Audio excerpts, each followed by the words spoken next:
Bismillahirrahmanirrahim. 12 bukti bahwa Imam Ibnu Qudamah tafwid makna. Sebelum kita masuk pada slide berikutnya, terlebih dahulu saya ingin menjelaskan apa itu tafwid.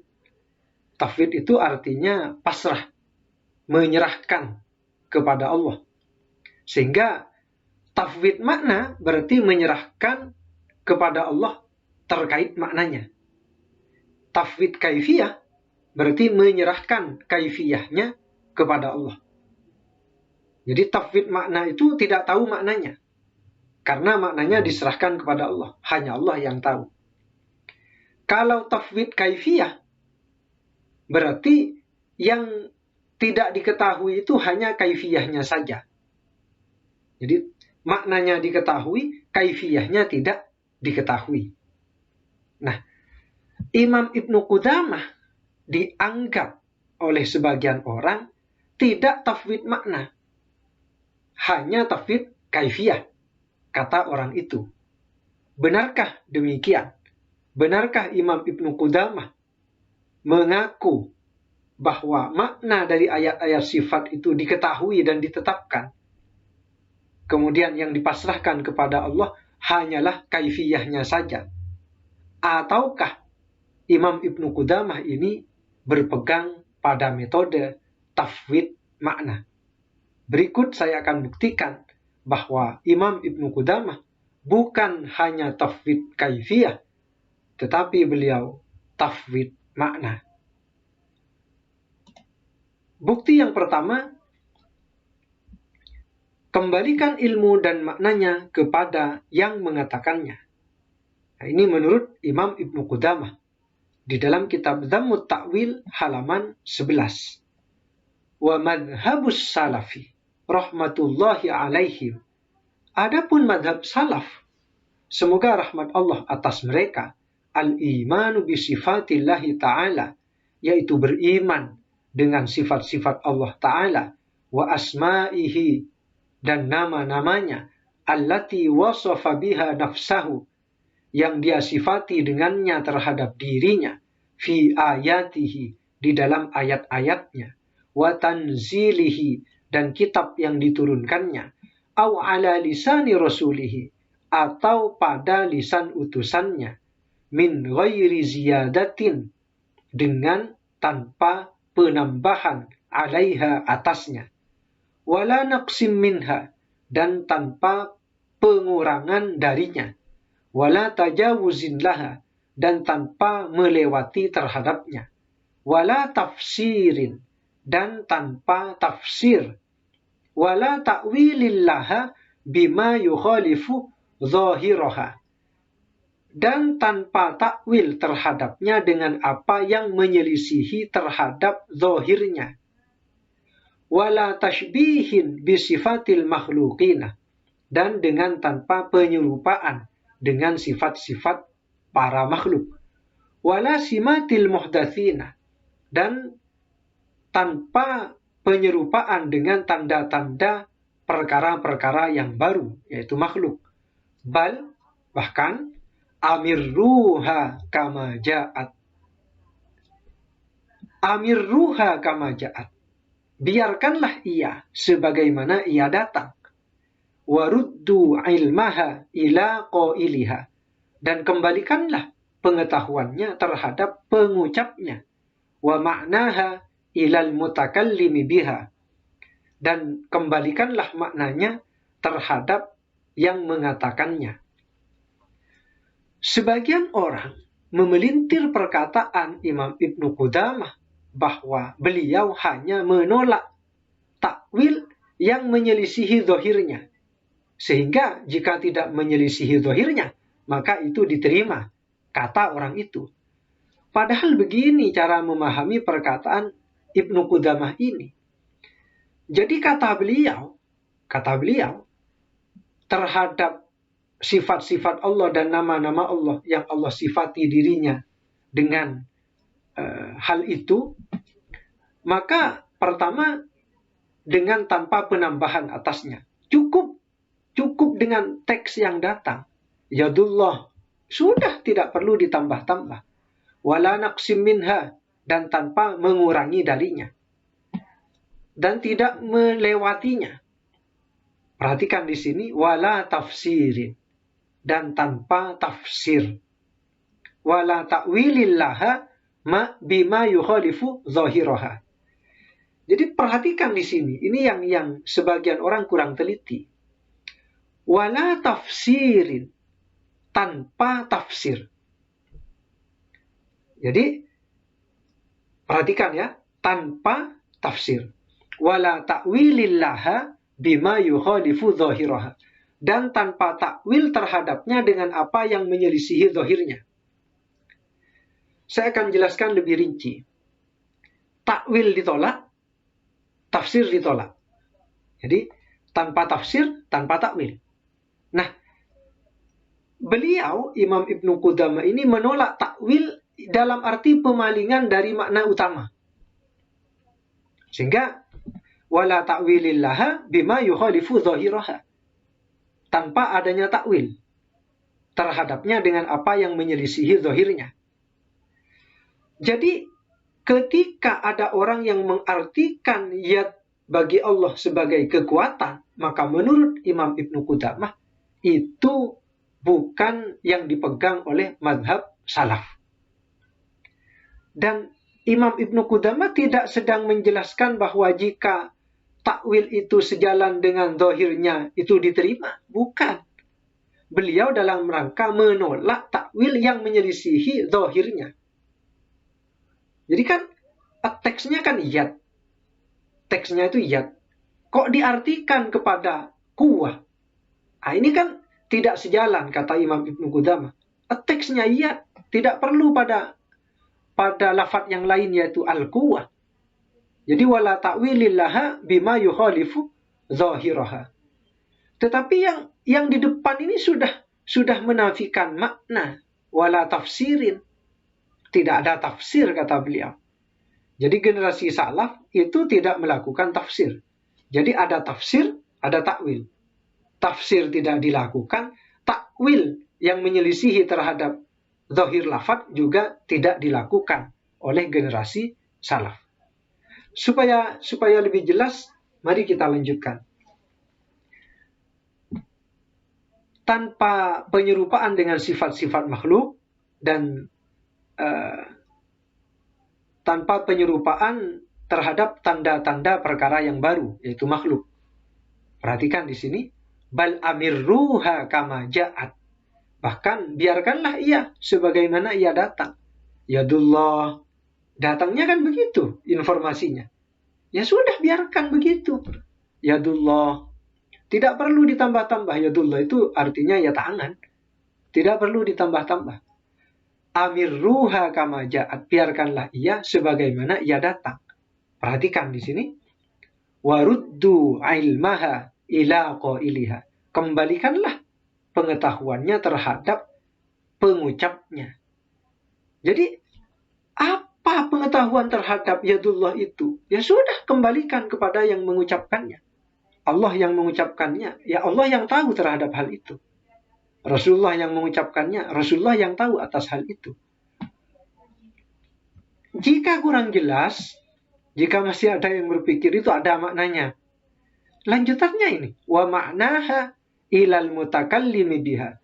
Kembalikan maknanya kepada yang mengatakannya. Jadi yadullah apa maknanya? Sudah, kembalikan pada Allah. Kembalikan pada Rasulullah sebagai pihak yang mengatakan. Itulah madhab generasi salaf. Kembalikan pengetahuannya kepada yang mengucapkannya, kembalikan maknanya kepada yang mengatakannya.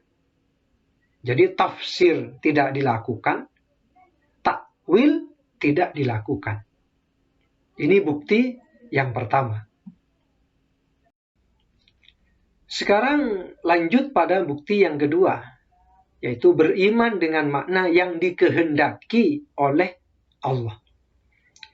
Masih di halaman 11, Imam Ibnu Qudamah menjelaskan di dalam kitab Dhammut Ta'wil. Wa qala ba'duhum wa yarwi dhalik 'ani Syafi'i rahmatullahi alaihi.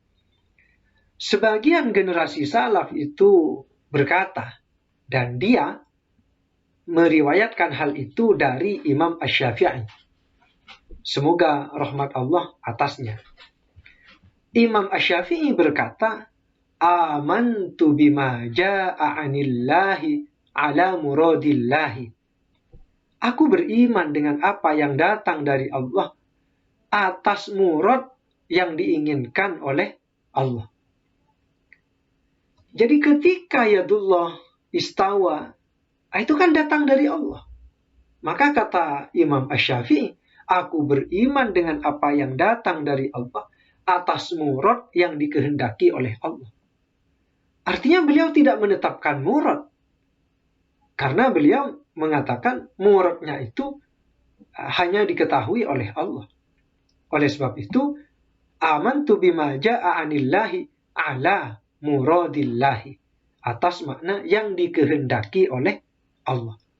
Nah, jika yadullah kemudian difahami sebagai tangan Allah oleh teman-teman Wahabi, pertanyaan saya, tangan Allah ini apakah murad yang dikehendaki oleh Allah dari lafaz yadullah? Dari mana teman-teman Wahabi dapat memastikan bahwa makna tangan Allah ini adalah makna murad yang dikehendaki oleh Allah? Padahal Imam Asy-Syafi'i sendiri, amantu bima ja'a anillahi ala muradillah. Aku beriman dengan apa yang datang dari Allah atas murad yang diinginkan oleh Allah. Jika ayat-ayat mutasyabihat itu berpegang pada zahir bahasa, bisa saja Imam Syafi'i mengatakan ala muradi zahiril lughah, atas makna yang dikehendaki oleh zahir bahasa. Kenapa Imam Syafi'i memilih mengatakan ala muradillah, atas murad yang diinginkan oleh Allah? Karena Imam Asy-Syafi'i tidak tahu apa yang diinginkan oleh Allah dari teks-teks tersebut. Wa bima jaa'a an Rasulillahi ala muradi Rasulillahi sallallahu alaihi wasallam. Dan dengan apa yang datang dari Rasulullah atas murad yang dikehendaki oleh Rasulullah sallallahu alaihi wasallam.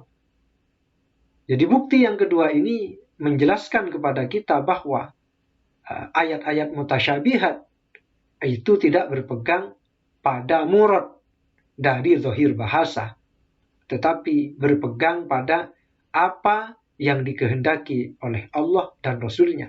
Dan kita tidak tahu makna murad itu. Selanjutnya, bukti yang ketiga, yaitu hakikat maknanya tidak diketahui, maka cukup diam saja. Disebutkan oleh Imam Ibnu Qudamah, masih di halaman 11 dari kitab Dhammut Ta'wil, wa alimu annal mutakallima biha shadiqun. Dan mereka, generasi salaf itu tahu bahwa yang mengatakannya adalah benar. Allah Maha benar. La syakka fi sidqihi, tidak ada keraguan di dalam kebenarannya. Fasaddaquhu, maka mereka membenarkannya. Perhatikan lanjutannya, walam ya'lamu haqiqata ma'naha, dan mereka tidak mengetahui hakikat maknanya. Fasakatu amma lam ya'lamuhu, maka mereka diam dari apa yang mereka tidak mengetahuinya. Jadi generasi salaf itu tidak mengetahui hakikat maknanya. Kalau secara bahasa ya mereka tahu, yadullah secara bahasa ya tangan Allah. Tetapi hakikat makna dari yadullah itu mereka tidak tahu. Karena yang diketahui itu hanya secara bahasa saja. Karena ayat-ayat sifat itu kan bahasa Arab. Jadi secara bahasa ya diketahui. Tetapi hakikat makna dari yadullah, istawa, yanzilu, itu tidak diketahui. Generasi salaf tidak mengetahui hakikat maknanya. Karena mereka tidak tahu terhadap hakikat maknanya, maka mereka memilih untuk diam. Diam dari apa yang mereka tidak mengetahuinya.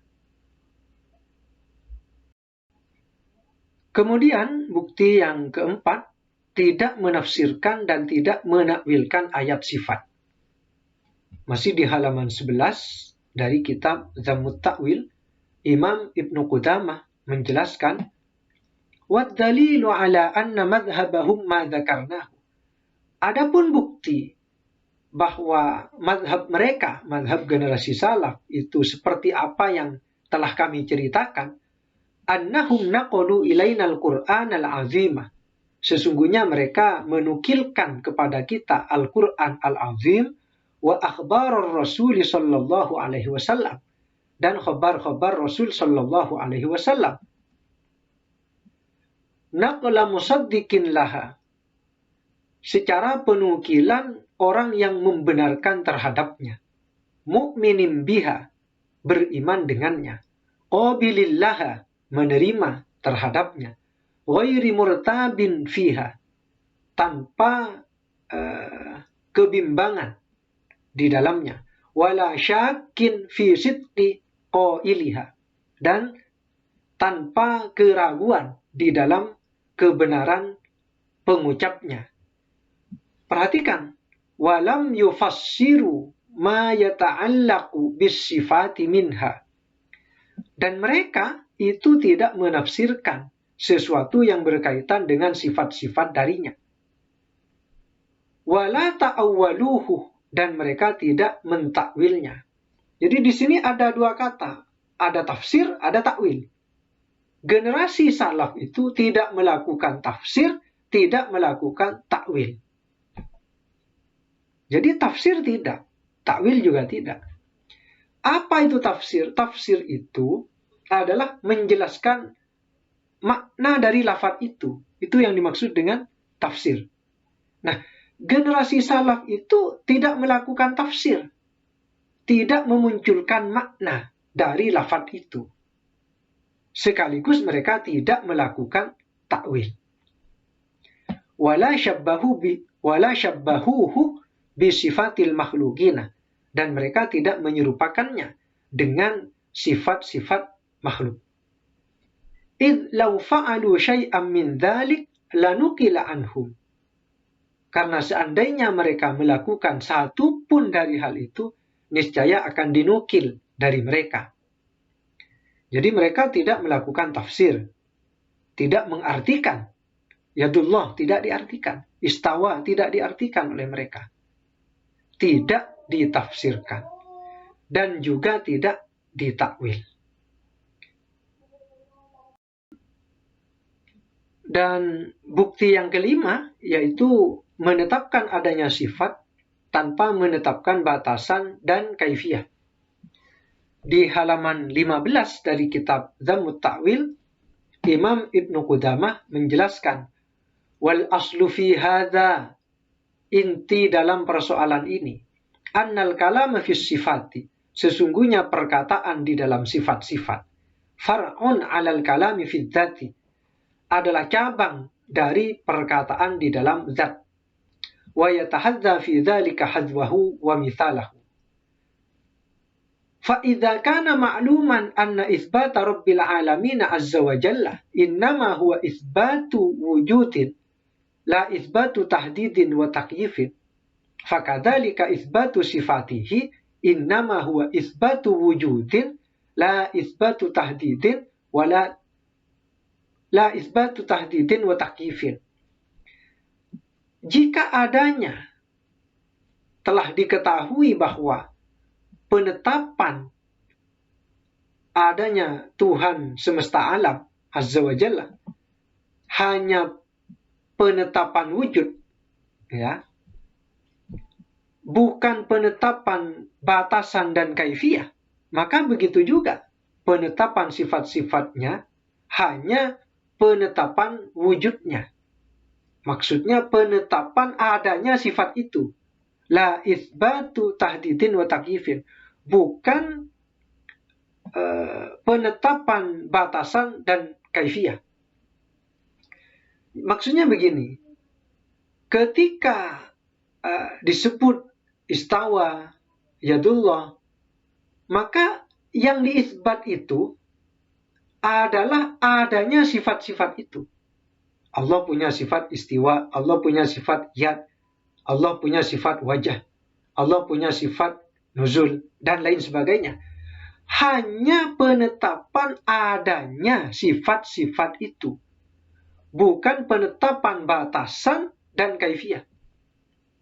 Jadi bukan dalam rangka bahwa nuzul itu adalah turun dari arah atas ke arah bawah.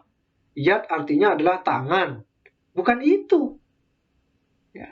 Jadi kata Imam Ibnu Qudamah hanyalah penetapan adanya sifat-sifat itu.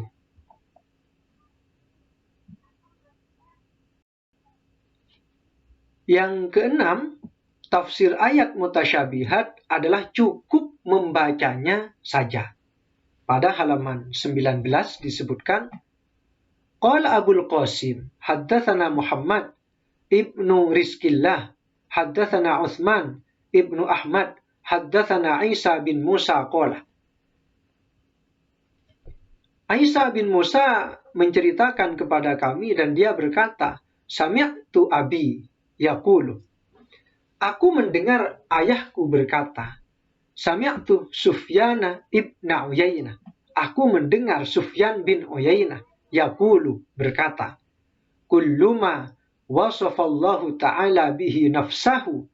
Setiap apa yang Allah sifati dirinya dengan hal itu, fil Qur'ani di dalam Al-Qur'an, faqira'atuhu tafsiruhu. Maka membacanya itulah tafsirnya. Wala kaifah wala mithlah. Tidak ada kaifiyah, tidak ada keserupaan. Nah, yang dimaksud dengan faqira'atuhu tafsiruhu, maksudnya adalah cukup membacanya. Bacaan itulah tafsirnya. Bukan makna dari bacaan itu adalah tafsirnya, bukan.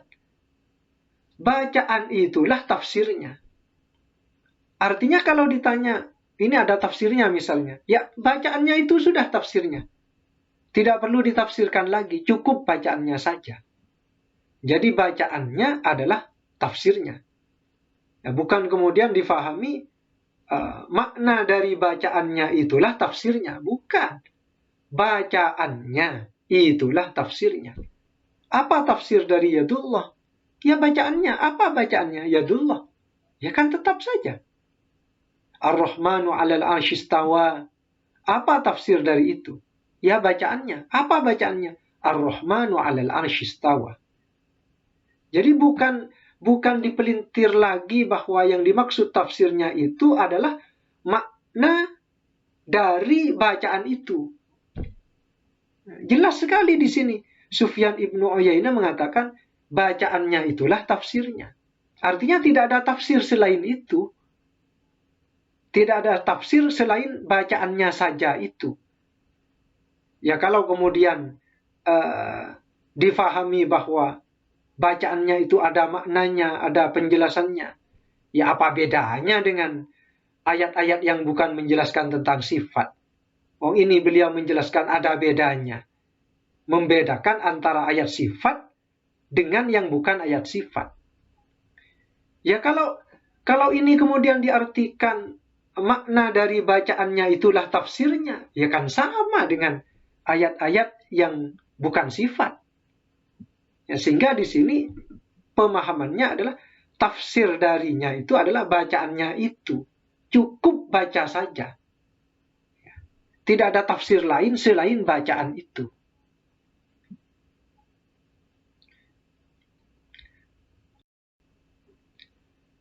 Lebih jelas lagi, yaitu bukti yang ketujuh, tidak seorang pun generasi salaf yang menafsirkannya.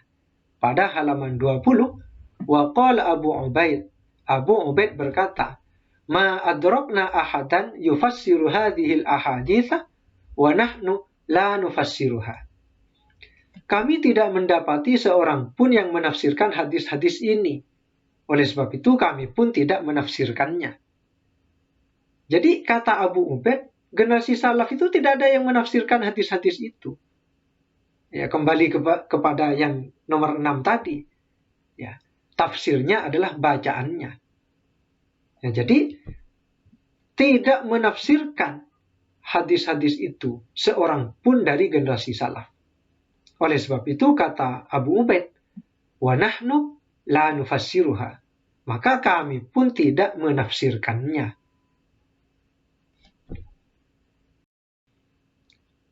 Kemudian, bukti yang ke-8 menjelaskan bahwa tidak ada kaifiyah dan tidak ada makna.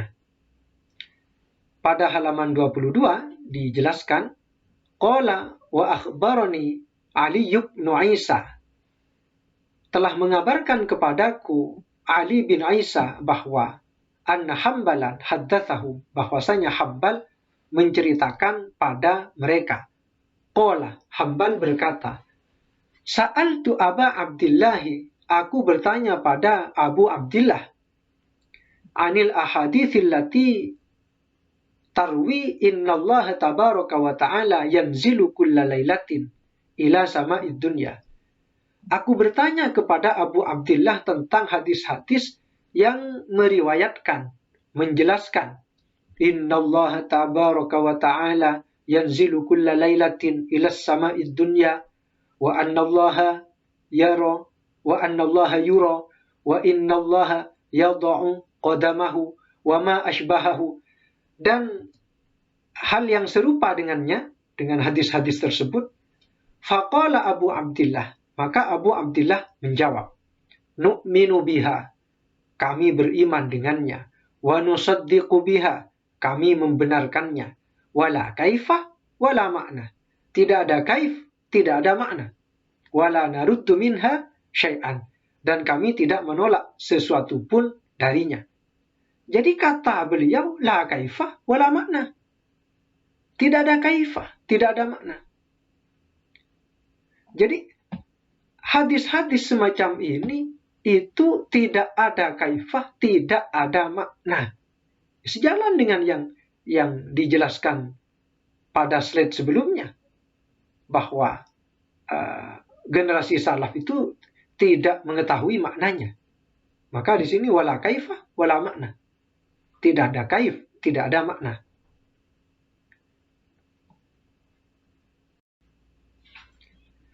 Selanjutnya, bukti yang ke-9, ijma' salaf biarkan sebagaimana datangnya khobar.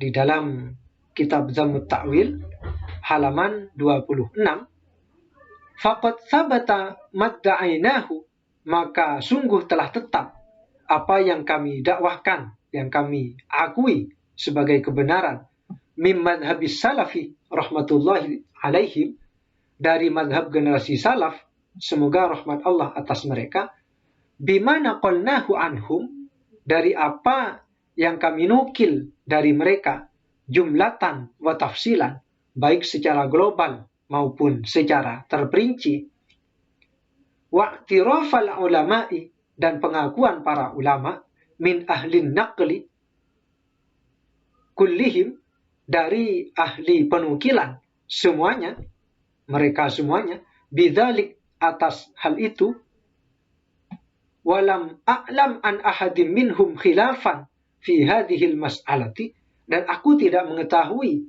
seorang pun dari mereka yang menyelisihi di dalam persoalan ini.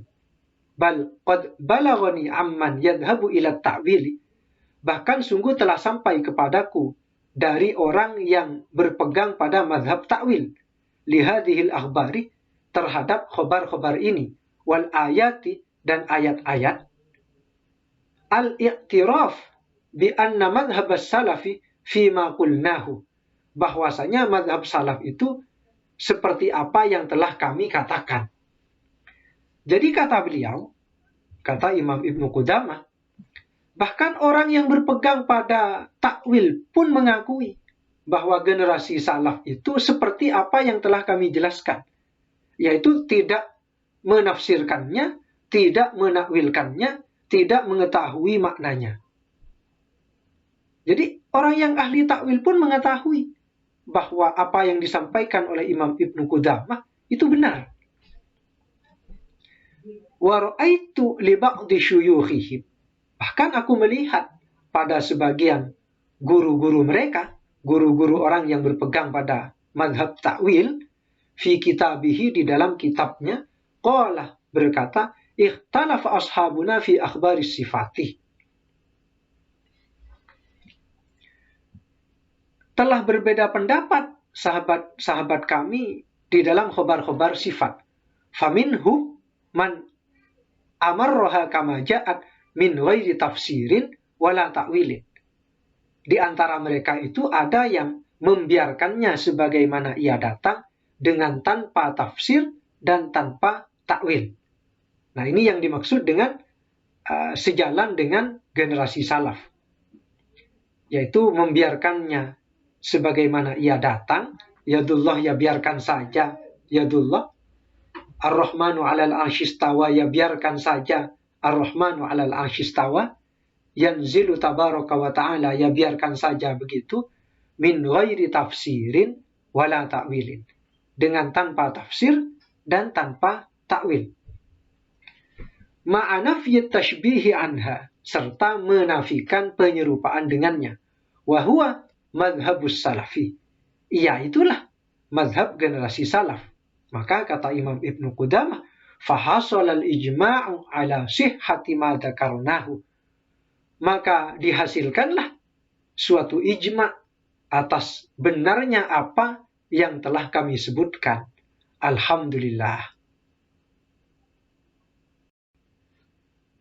Kemudian yang ke-10, dan yang ke-10 ini akan meruntuhkan seruntuh-runtuhnya keyakinan orang yang meyakini bahwa ayat-ayat mutasyabihat, ayat-ayat sifat itu berpegang pada makna zahir. 10, ada banyak kemungkinan makna dan tidak diketahui yang mana. Pada halaman 43, Imam Ibnu Qudamah menjelaskan dalam kitab Dhammut Ta'wil, wali anna ta'yina ahadil muhtamalati idza lam yakun tauqifun yahtaju ila hasril muhtamalati kulliha. Dan karena untuk menetapkan satu dari berbagai kemungkinan, jika tidak ada penetapan, maka butuh untuk menghitung atau mengumpulkan semua kemungkinan. Wala yahsulu dzalik illa bima'rifati jami'i ma yasta'milu al-lafzi fihi haqiqatan wa majazan. Dan hal itu tidak mungkin terjadi kecuali dengan mengetahui semua apa yang digunakan oleh lafaz di dalamnya, baik makna hakikat maupun makna majaz. Saya akan jelaskan lebih rinci. Jadi menurut Imam Ibnu Qudamah, untuk menetapkan satu dari berbagai kemungkinan makna, jika tidak ada ketetapan, maka butuh untuk mengumpulkan semua kemungkinan. Contoh, yadullah, itu punya banyak makna. Ada banyak kemungkinan. Apa maksud dari yadullah? Punya banyak kemungkinan. Istawa, punya banyak kemungkinan. Nah, untuk menetapkan satu dari berbagai kemungkinan, jika tidak ada tauqif, tidak ada ketetapan, maka butuh untuk mengumpulkan semua kemungkinan. Dan itu tidak mungkin terjadi kecuali dengan mengetahui semua yang digunakan oleh lafaz, baik makna secara hakikat atau secara majaz. Coba, saya ingin bertanya, apakah Imam Ibnu Qudamah ini sedang mengarahkan kita untuk berpegang pada makna zahir bahasa dengan susunan kalimat yang saya bacakan tadi, untuk menetapkan satu dari berbagai kemungkinan? Jika tidak ada ketetapan, maka butuh untuk mengumpulkan semua kemungkinan makna. Dan hal itu tidak mungkin terjadi kecuali mengetahui semua apa yang digunakan oleh lafaz, baik makna hakikat ataupun makna majaz. Loh, kalau berpegang pada makna zahir, ngapain sibuk-sibuk mengumpulkan segala kemungkinan makna? Ngapain mengumpulkan segala apa yang digunakan oleh lafaz, baik makna majaz ataupun secara hakikat? Ini kan bukti bahwa tidak berpegang pada makna zahir. Kalau makna zahir selesai sudah. Tidak perlu capek-capek mengumpulkan berbagai kemungkinan itu. Kemudian selanjutnya, summa tubtilu jami'aha. Kemudian kamu membatalkan semuanya. Berbagai kemungkinan yang sudah dikumpulkan itu, dan apa yang digunakan oleh lafaz, baik makna hakikat ataupun makna majas, semuanya itu dibatalkan. Illa wahidan, kecuali satu. Jadi setelah dikumpulkan semuanya, berbagai kemungkinan dikumpulkan, berbagai makna yang dipakai oleh lafaz, baik hakikat ataupun majas dikumpulkan, semuanya itu dibatalkan kecuali satu. Apa ini makna zahir yang dikehendaki oleh beliau? Ya kalau makna zahir, ngapain mengumpulkan berbagai makna itu? Wahadza yahtaju ilal ihatatil lughati kulliha. Dan ini butuh untuk menguasai bahasa semuanya. Wa ma'rifati lisanil arabi kullihi. Dan juga mengetahui lisan bangsa Arab semuanya. Wala sabila ilaihi, dan tidak ada jalan untuk melakukan hal itu. Artinya mustahil, kata Imam Ibnu Qudamah. Apa makna zahir mustahil? Ya, kan berarti bukan makna zahir yang dipakai. Jadi bukan makna zahir yang dipakai. Dengan susunan penjelasan beliau yang seruat ini, harus mengumpulkan berbagai kemungkinan, mengumpulkan berbagai makna yang digunakan oleh lafaz, baik makna hakikat ataupun majas. Terus kalian mau paham ini mengarah pada makna zahir. Ya kan tidak masuk akal. Ya. Fakaifa biman la ilma lahu bil lughati. Jika orang-orang yang ahli-ahli bahasa saja tidak bisa melakukan hal itu, fakaifa biman la ilma lahu bil lughah. Bagaimana dengan adanya orang yang tidak mengetahui terhadap bahasa? Wala'allahu la ya'rifu mujmalan, dan mereka tidak mengetahui keglobalannya. Siwa mujmala ini aw salasa, kecuali hanya dua global atau tiga. Bitoriqit taklidi, itu pun dengan jalan taklid. Artinya penjelasan beliau ini menjelaskan bahwa ahli-ahli bahasa itu sudah tidak mungkin untuk menetapkan satu kemungkinan makna itu dengan ketatnya apa yang disyaratkan oleh beliau tadi. Maka bagaimana mungkin orang-orang yang tidak tahu bahasa bisa melakukan hal itu? Nah, berarti kan bukan makna zahir. Kalau makna zahir, cukup lihat di kamus sudah ketahuan makna zahir itu. Orang awam juga pasti paham. Jadi bukan makna zahir. Nah, ini penjelasan Imam Ibnu Qudamah. Jika kita baca pelan-pelan dan fahami, pasti kita akan menyadari bahwa bukan makna zahir yang dipakai di dalam pembahasan ayat-ayat mutasyabihat dan sifat-sifat Allah. Selanjutnya yang ke-11, dan ini berkaitan dengan slide sebelumnya yang berkaitan dengan berbagai kemungkinan, yaitu imani atas makna yang dikehendaki oleh pembicaranya. Pada halaman 43 beliau menjelaskan, "Tsumma ma'rifatu nafyil muhtamalati yaqifu ala wurud tauqifi bihi." Kemudian mengetahui penafian kemungkinan-kemungkinan itu. Jadi kan tadi segala kemungkinan itu dikumpulkan. Semua dibatalkan kecuali satu. Tetapi itu kan tidak bisa dilakukan. Nah, beliau melanjutkan begini. Kemudian mengetahui penafian dari kemungkinan-kemungkinan itu harus berpegang atas adanya ketetapan. Fa inna sifatillahi ta'ala la tathbutu wa la tunfa illa bitauqifi. Sesungguhnya sifat-sifat Allah Ta'ala itu tidak ditetapkan dan tidak dinafikan kecuali dengan tauqif, dengan ketetapan.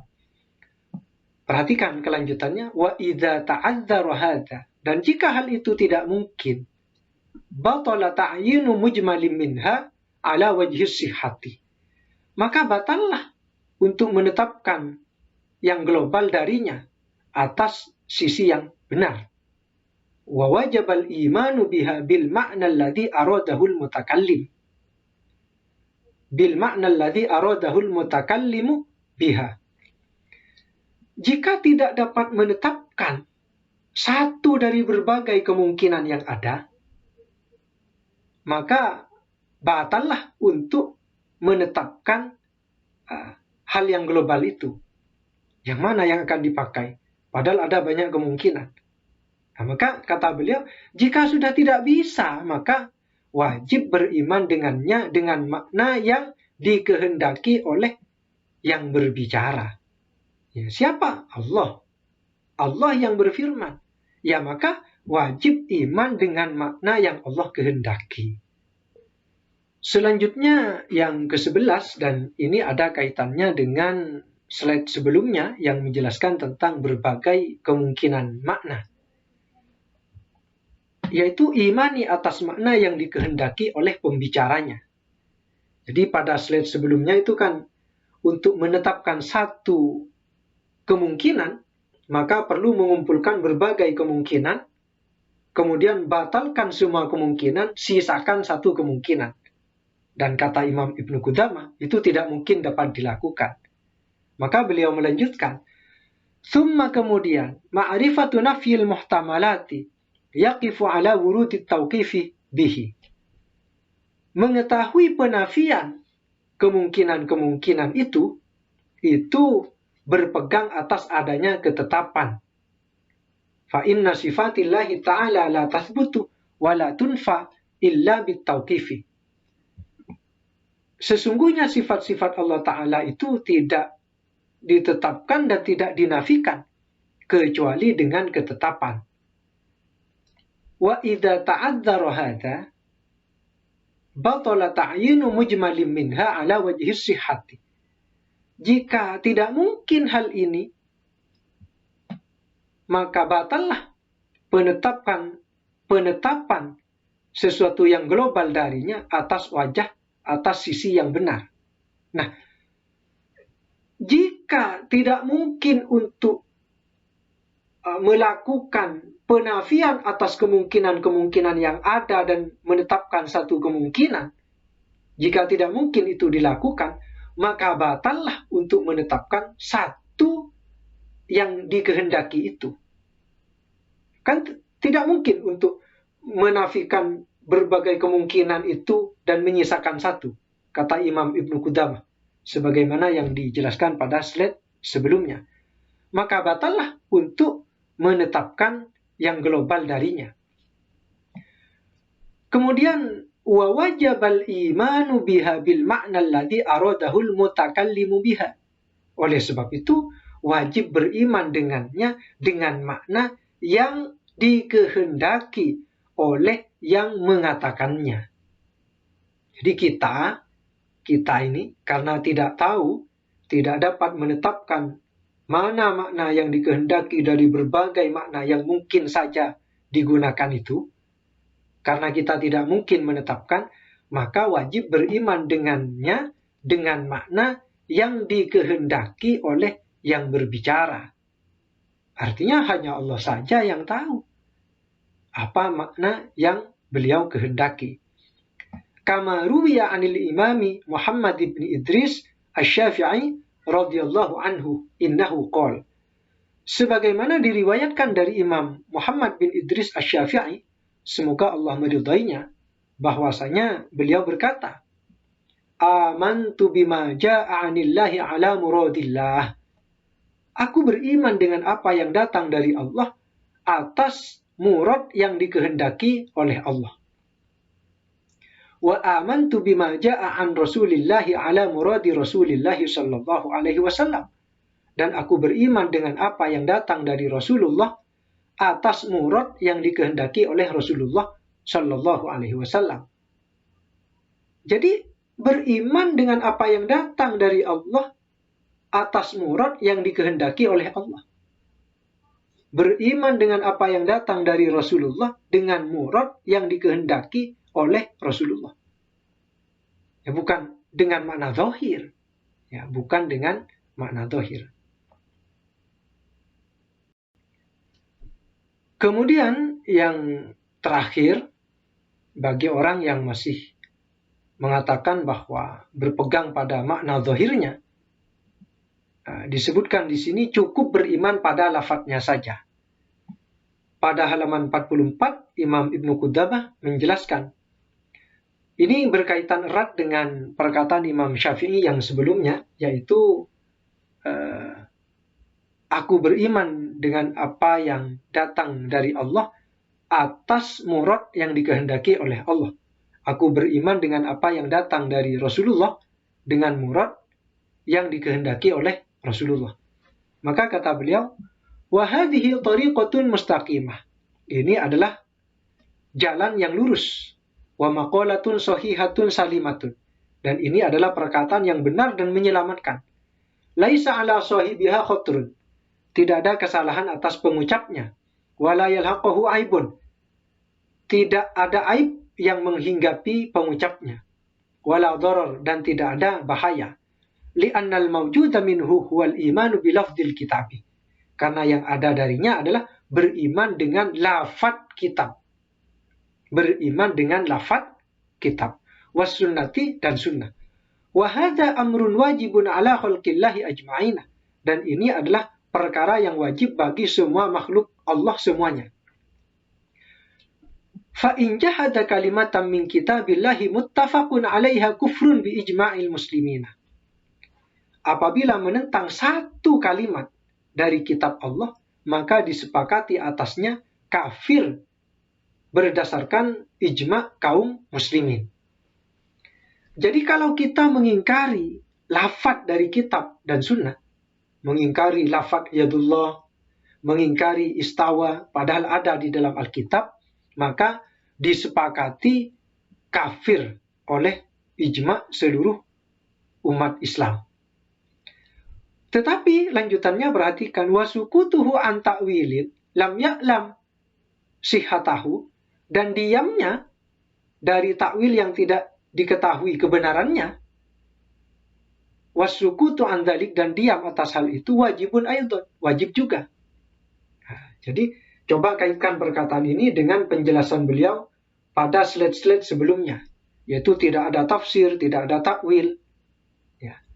Dan berbagai kemungkinan makna yang kemudian semua harus dinafikan, tinggal satu saja yang perlu ditetapkan, tetapi itu tidak mungkin dilakukan. Kaitkan dengan itu.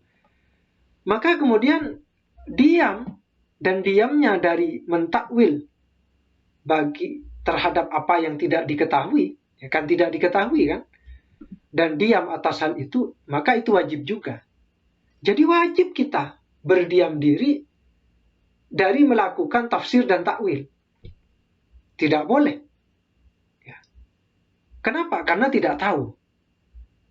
Ya. Jadi diamnya atas takwil yang tidak dia ketahui kebenarannya, dan berdiam dan diam atas hal itu wajib juga.